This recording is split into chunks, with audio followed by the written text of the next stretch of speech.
Hello dear students, स्वागत है आप सबका। मैं हूं आपका टीचर, आपका फ्रेंड, आपका मेंटोर निशांत शर्मा। और बच्चों, आज एक बहुत ही इंपॉर्टेंट क्वेरी का आंसर करने वाला हूं। जैसे कि आप सब जानते हैं, नीट एस्पिरेंट्स की सिर्फ 4 महीने रह गए हैं। सिर्फ 4 महीने, और उसके बाद फैसला हो जाएगा कि पूरे साल की मेहनत का क्या रिजल्ट रहा। लेकिन ऐसे में बहुत से बच्चे ये सवाल पूछ रहे हैं कि सर, हम अपने ओल्ड नोट्स के साथ ही कंटिन्यू करें या अब नए नोट्स बनाएं, क्योंकि सर पुराने नोट्स से ना रिजल्ट नहीं दिख रहा, पुराने नोट्स से ना उतने मार्क्स नहीं आ रहे हमारे टेस्ट में, हमें नहीं लग रहा कि हमारी परफॉर्मेंस इंक्रीज हो रही है। तो अब क्या करें सर, नए नोट्स बनाएं। देखो, एक तरफ तो यह है कि यार इसका मतलब पुराने नोट्स में कुछ दिक्कत तो है, फॉर श्योर है दिक्कत। क्योंकि अगर दिक्कत ना होती और अगर तुम इतना पढ़ रहे हो, जिस तरीके से बच्चे बता रहे हैं कि 10-10 घंटे भी पढ़ रहे हैं सर, फिर भी रिजल्ट नहीं आ रहा, इसका मतलब पुराने नोट्स में दिक्कत है, तो उनको तो ठीक करने की जरूरत है। लेकिन क्या नए नोट्स बनाने की जरूरत है? देखिए, हर एक के अपने अपने प्रोज एंड कॉन्स हैं। अगर आप पुराने नोट्स के साथ कंटिन्यू करोगे, ठीक है, तो दिक्कत इस बात में है कि आपका स्कोर उतना इंक्रीज नहीं करेगा, लेकिन यह है कि आपके पास नोट्स बने हुए हैं। अगर आप नए नोट्स बनाने बैठोगे तो हाँ, शुरू शुरू में तो बड़ा मजा आएगा कि ठीक है, फिर से हम लोग नोट्स बना रहे हैं, और शुरू में मोटिवेशन भी आएगी। लेकिन इससे बैकलॉग भी बनेगा, क्योंकि आपको अपनी एग्जिस्टिंग चीजें छोड़नी पड़ेंगी, और नोट्स बनाने में टाइम लगता है। पूरे अगर आप फुल फ्लेज नोट्स बनाने बैठोगे तो उसमें टाइम लगता है, और वो आप इतना टाइम देना आप अफोर्ड नहीं कर सकते इस टाइम पर। ठीक है, अगर सभी सब्जेक्ट्स की मैं बात करूं, 85 चैप्टर्स के अगर आप नोट्स बनाने बैठ जाओगे, या सिर्फ फिजिक्स के भी बनाने बैठ जाओगे, तब भी बहुत ज्यादा दिक्कत आ जाएगी। तो सर, ऐसे में करना क्या चाहिए बच्चे? सबसे अच्छा सोल्यूशन जो मैं आपको बताने वाला हूं वो ये है कि सबसे पहला स्टेप आपने लेना है, ठीक है, वो है अपने नोट्स को ऑडिट करना है। क्या करना है? अपने नोट्स को ऑडिट करो। ऑडिट किसके साथ? उसके सारे स्टेप्स में आपको बताऊंगा, इसलिए वीडियो प्लीज लास्ट तक देखना। एक एक चीज ध्यान से सुनना, आपको बहुत काम आएगी, और आपकी ये नोट्स वाली दिक्कत हमेशा के लिए सॉल्व हो जाएगी। तो सबसे पहला पॉइंट आपको करना है कि आपको ऑडिट करना है। इस तरीके से ले लीजिए 5-10 दिन जितने भी चाहिए, लेकिन अपने नोट्स को ऑडिट कर लो और इस हिसाब से सिंक्रोनाइज कर लो जिस हिसाब से मैं बताने वाला हूं। तो सबसे पहला पॉइंट जो आप लोगों को करना है वो ये चीज है कि आपको जो है वो रेलेवेंसी विद सिलेबस चेक करना है। ठीक है बच्चे, आपको अपने नोट्स का रेलेवेंसी विद सिलेबस चेक करना है। सिलेबस अपने पास रख लो। मान लो जैसे फॉर एग्जांपल कोई आपके पास सिलेबस है इस तरीके से, ठीक है, उसमें किसी चैप्टर का 1 पॉइंट, 2 पॉइंट, 3 पॉइंट इस तरीके से दे रखे। तो देखो यार कि ये सारे पॉइंट्स या ये सारे टॉपिक्स जो हैं, ये टॉपिक्स मेरे नोट्स में है भी है या नहीं है। ऐसा तो नहीं है कि मैंने कुछ फालतू ही लिख रखा है जो कि सिलेबस में है भी नहीं, और कहीं कुछ ऐसी चीजें तो नहीं लिख रखी जो कि जिनका सिलेबस से कुछ लेना देना नहीं है। कुछ चीजें कम तो नहीं लिख रखी यार, ये वाला टॉपिक भी है लेकिन मेरे नोट्स में तो है ही नहीं। तो सबसे पहले देखो कि अगर यहां 3 पॉइंट्स हैं तो यहां भी 3 पॉइंट्स होने चाहिए, ये इससे मैच करना चाहिए ये दोनों। सबसे पहला पॉइंट आपको ये करना है कि रेलेवेंसी चेक करो। रेलेवेंसी चेक करो कि हाँ ठीक है यार, ठीक है, अगर इसमें दे रखा है व्हीटस्टोन ब्रिज के बारे में, तो व्हीटस्टोन ब्रिज मेरे नोट्स में है कि नहीं है। अगर यहां पे दे रखा है किरचॉफ रूल्स के बारे में, तो यहां पे है कि नहीं है। अगर सेमीकंडक्टर में वीआई कैरेक्टरिस्टिक्स के बारे में दे रखा है तो यहां पे है कि नहीं है। लॉजिक गेट्स के बारे में दे रखा है तो यहां है कि नहीं है। ये सब चीजें आपको पता होनी चाहिए। सबसे पहला स्टेप सिलेबस पकड़िए और उसके साथ रेलेवेंसी चेक करिए। सबसे पहला पॉइंट। दूसरा स्टेप, आपने देख लिया था ये चीजें मिसिंग है, ये चीजें मिसिंग है, लेकिन जो एग्जिस्टिंग चीजें भी है उनमें भी क्या क्या चीजें मेक श्योर होनी चाहिए। सबसे पहले हम आते हैं थ्योरी पे। सबसे पहले हम लोग थ्योरी पे आ जाते हैं कि थ्योरी अगर आपके पास नेसेसरी थ्योरी, या अगर मैं कहूं कि यार ये नोट्स में थ्योरी पूरी सही है, उसका मतलब क्या होता है? उसका मतलब ये होता है कि क्या आपके जो आपके नोट्स हैं उसमें फॉर्मूलाज हैं। फिजिक्स की अगर मैं बात करूं, न्यूमेरिकल्स ही आने वाले हैं, कि आपके नोट्स में वो नेसेसरी सारे फॉर्मूलाज हैं जो होने चाहिए। ठीक है, अगर जैसे क्योंकि अब नीट 2025 से लेवल बढ़ चुका है, तो क्या इसमें डेरिवेशंस हैं? अगर आप बोर्ड्स के भी साथ में नोट्स बना रहे हो तब तो डेरिवेशंस होने ही चाहिए, लेकिन वैसे भी नीट के हिसाब से भी कुछ इंपॉर्टेंट डेरिवेशंस होती हैं जो आनी चाहिए, वो डेरिवेशंस इसमें है।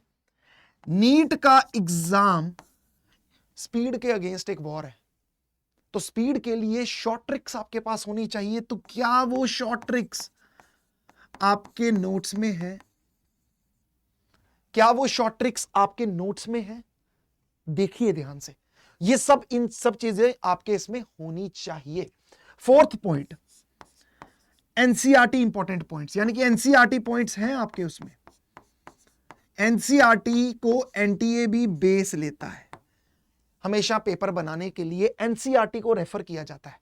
देखो, या तो कुछ बच्चे तो सीधा एनसीईआरटी के पॉइंट्स अपने नोट्स में लिख लेते हैं, अगर आप नहीं लिख सकते तो एनसीईआरटी मार्किंग ही कर लो, कम से कम मार्किंग तो कर ही लो यार, मार्किंग कर लो एनसीईआरटी में, ताकि आपको याद रहे कि जब मैं रिवाइज करूंगा तो एनसीईआरटी में ये पॉइंट्स मैंने मार्क कर रखे थे, इन्हीं को रिवाइज करना है। उसको भी नोट्स का ही हिस्सा समझो बेटा। नोट्स का मतलब सिर्फ वो कॉपी नहीं होता, वो हर एक चीज जो आपको फटाफट से रिवाइज करवाने में हेल्प करेगी या आपके पूरे कंटेंट को कंप्लीट करेगी, वो नोट्स ही है। तो मार्किंग तो एटलीस्ट कर लो उसमें कि यार मैंने मार्किंग कर रखी है, मैंने नेसेसरी मार्किंग तो कर ही रखी है कि ये वाला पॉइंट इंपॉर्टेंट है, ये वाला पॉइंट इंपॉर्टेंट है, ये एनसीईआरटी वाले जो पॉइंट्स हैं ये मेरे पास है। तो इसका मतलब अब आपकी थ्योरी जो है वो कंप्लीट हुई, अब आपकी थ्योरी कंप्लीट हुई। इसके साथ साथ अगर आप लोगों के पास आपके क्लास नोट्स के भी पॉइंट्स होने चाहिए, एक आप लोग इसके साथ क्लास नोट्स, आपके जो क्लास नोट्स आपको आप बनाते हो, अपने नोट्स जो आपको टीचर पढ़ाता है, वो आपके इस सारे के साथ एक तरह का अमलगेशन होना चाहिए।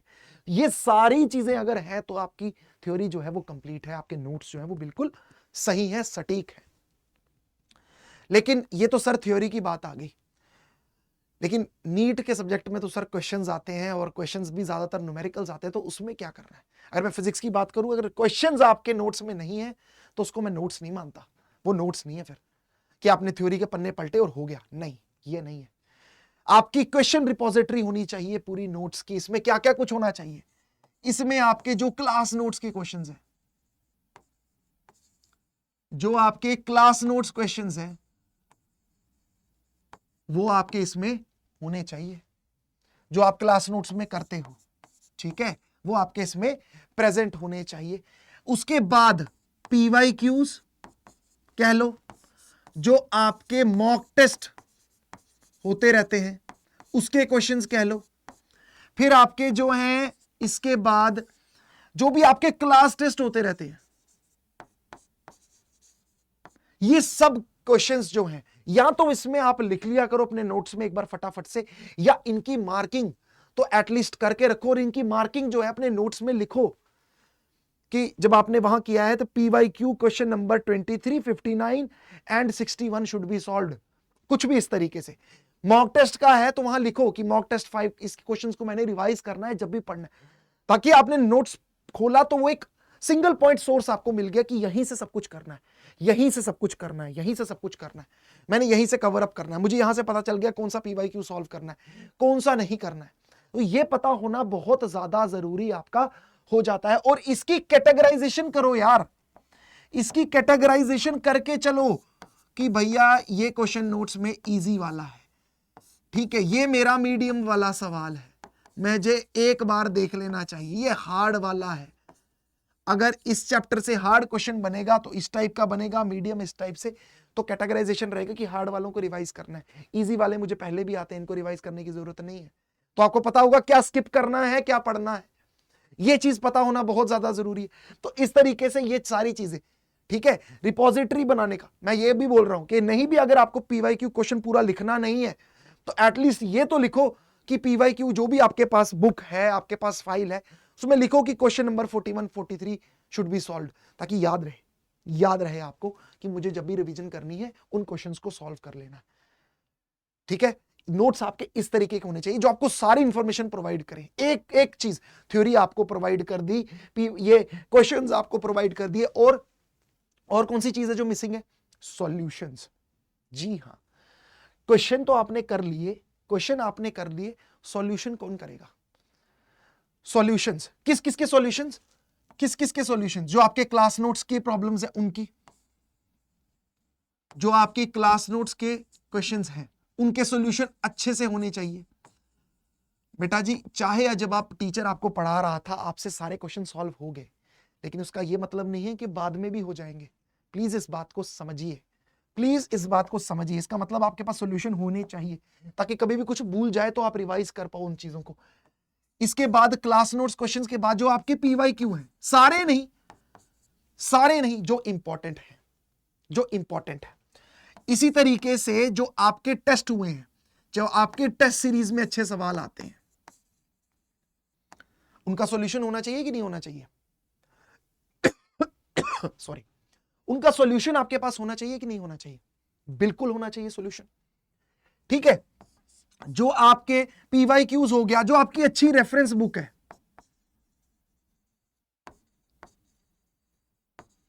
और आपके जो डाउट्स सॉल्यूशन है,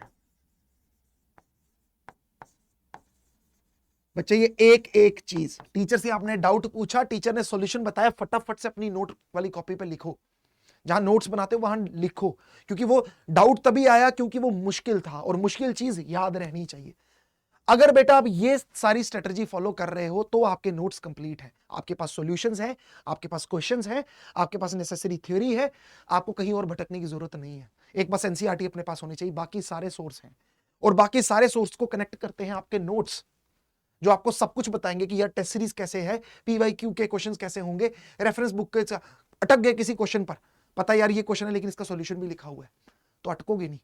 एक ही डाउट को बार बार पूछने की जरूरत नहीं पड़ेगी, टीचर ये नहीं बोलेगा कि यार अभी तो पूछा था तुमने ये सवाल, अब दोबारा पूछने आ गए क्योंकि तुमने सॉल्यूशन कहीं लिखा ही नहीं। तो इस तरीके से आपको नोट्स बनाकर चलने हैं।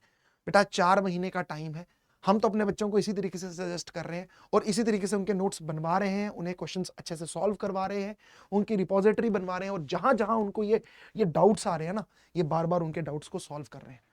और बच्चों को इसी चीज में हेल्प करने के लिए हम बार बार अपने कोर्सेज में डिस्काउंट लेकर आते हैं। लेकिन बच्चों अब ये लास्ट टाइम है जब डिस्काउंट चल रहा है, और ये डिस्काउंट सिर्फ 5 जनवरी तक ही वैलिड है, सिर्फ और सिर्फ 5 जनवरी तक वैलिड है, ये यहां आप देख सकते हैं। और इसके बाद इन सभी कोर्सेज के प्राइस बढ़ जाएंगे। अगर आप इंडिविजुअल सब्जेक्ट का क्रैश कोर्स परचेज करते हैं तो ये 899 में मिल रहा है, इससे कम प्राइस पर दोबारा नहीं मिलेगा। सारथी क्रैश कोर्स आप पूरा परचेज करते हैं तो 1999 में आ जाएगा, और टेस्ट देना, जैसे कि मैंने कहा कि टेस्ट आप दोगे, टेस्ट से आपकी प्रैक्टिस होगी, सिर्फ नोट्स बना लेने से भी आपकी प्रिपरेशन कंप्लीट नहीं हुई। जब आप टेस्ट दोगे, वो एग्जाम इन्वायरमेंट में बैठोगे, तब आपको पता लगेगा। तो यहां पर भी आपको जो है 38 टेस्ट प्रोवाइड किए जाएंगे, और ये 1499 के प्राइस में आपको मिल रहा है। लेकिन 5 जनवरी के बाद, इसके बाद जो है वो आपको इतने कम प्राइस पर ये नहीं प्रोवाइड किया जाएगा, प्राइसेस आपके बढ़ जाएंगे। तो प्रॉमिस करिए कि आप मेरी बताई हुई चीज को फॉलो करेंगे, और अच्छे से फॉलो करेंगे। अगर कोई भी दिक्कत आएगी तो मुझे बताओगे। बच्चे I am always there for you, मुझसे कुछ भी पूछो, कुछ भी पूछो। आप मेरे साथ मेरे टेलीग्राम चैनल पर कनेक्ट कर सकते हैं, ठीक है। हाँ, मेरे टेलीग्राम चैनल पर आप कनेक्ट कर सकते हैं, यहाँ मुझे डीएम करिए, बताइए क्या प्रॉब्लम आ रही है आपको फिजिक्स में किसी भी तरीके की कोई भी आपको दिक्कत आ रही है, सब्जेक्ट में किसी क्वेश्चन में आपको दिक्कत आ रही है, किसी चीज को लेकर कोई डाउट क्लियर करना चाहते हो, या आपको कोई स्ट्रैटेजी लग रहा है कि मुझे कोई स्ट्रैटेजी का पता चल जाए, किसी भी डाउट आप मुझसे कनेक्ट कर सकते हैं मेरे टेलीग्राम चैनल पर, और मैं आपकी क्वेरी जरूर सॉल्व करूंगा। I am always there for students, ठीक है बच्चे। तो बेफिक्र होके feel free to connect with me at any time, ठीक है बच्चे। और बहुत से बच्चे आप में से पिछली वीडियो के बाद भी ये उनकी क्वेरी थी कि सर कोर्स किस तरीके से परचेज करना है, हमें वो चीज़ नहीं समझ में आ रही किस तरीके से। तो मैं एक बार आपको बता देता हूँ पूरा प्रोसेस, ताकि आपको क्लियर हो जाए, ठीक है बच्चे। एक बार मैं आपको प्रोसेस पूरी बता देता हूँ कि किस तरीके से है, ठीक है। ये देखिए यहाँ पे आपका इस तरीके से आपने क्या करना है, ठीक है। हाँ, यहाँ पे सबसे पहले जब आप जाएंगे, आपने लॉगिन कर लिया, ठीक है। आपने जब अपने मोबाइल नंबर के साथ लॉगिन कर लिया, जैसे मैंने निशांत शर्मा अपने नंबर से लॉगिन कर लिया है, तो यहाँ अड्डा 247 के साथ एक टैब है जहां पर गवर्नमेंट एग्जाम, स्टेट एग्जाम, आपने नीट यूजी पर चले जाना है, और यहां पर नीट ड्रॉपर पर क्लिक कर देना है, ठीक है बच्चे। तो यहां पर जो है आपको, जस्ट अ सेकेंड, हाँ ये आ गया। तो यहां पर आपको जो है ये सारे कोर्सेज यहां पर नजर आ जाएंगे। व्यू ऑल पे आप चले जाओगे तो इस तरीके से आप देख सकते हो। अगर आप मेरा इंडिविजुअल फिजिक्स का कोर्स परचेज करना चाहते हो तो आपने इस तरीके से क्लिक कर लेना है, और यहां पर आपको बाय नाउ का ऑप्शन आ जाएगा। तो बाय नाउ के ऑप्शन पे जैसे ही आप क्लिक कर लेंगे, ठीक है। अभी आपको क्या प्राइस दिखा रहा है, ये अभी आपको प्राइस दिखा रहा है 739, लेकिन जैसे कि मैंने कहा 899 का, ये और कम हो जाएगा। आप यहां पर कूपन कोड एंटर कर दीजिए PNS। तो PNS अगर आप इस तरीके से एंटर कर देंगे, अप्लाई कर देंगे, तो देखिए 899 का हो गया। तो यहां से आप आराम से परचेज कर सकते हैं। और अगर आप चाहते हैं कि आप जो है वो पूरा क्रैश कोर्स परचेज करना चाहते हो, तो सिमिलर प्रोसेस है यहीं पे। ये आपको नीट सारथी पूरा क्रैश कोर्स 1999 में मिल जाएगा। अल्टीमेट बैच है जिसमें हम लोग आपको रिवीजन बुक्स भी प्रोवाइड कर रहे हैं, हैंड रिटन नोट्स भी प्रोवाइड कर रहे हैं, तो ये भी आपको सस्ते प्राइस में मिल जाएगा। सेम इसमें भी आपने ऐसे ही करना है, इसी तरीके से जाना है, बाय नाउ पे क्लिक करना है, कूपन कोड PNS लगाना है, और आप ये परचेज कर लोगे, ठीक है बच्चे। तो जल्दी से जाइए, ठीक है, और फैसला करिए, अपने नोट्स को बिल्कुल ठीक करिए, और हमारे साथ अपनी तैयारी को शुरू करिए, ठीक है बच्चे। 4 महीने का वक्त है, लगकर मेहनत करो, हम भी आपके साथ लगने के लिए तैयार हैं, दिन रात एक कर देंगे, लेकिन आपको अच्छे मेडिकल कॉलेज में पहुंचा कर रहेंगे। तो टेक केयर, गुड बाय, मेहनत जिंदाबाद।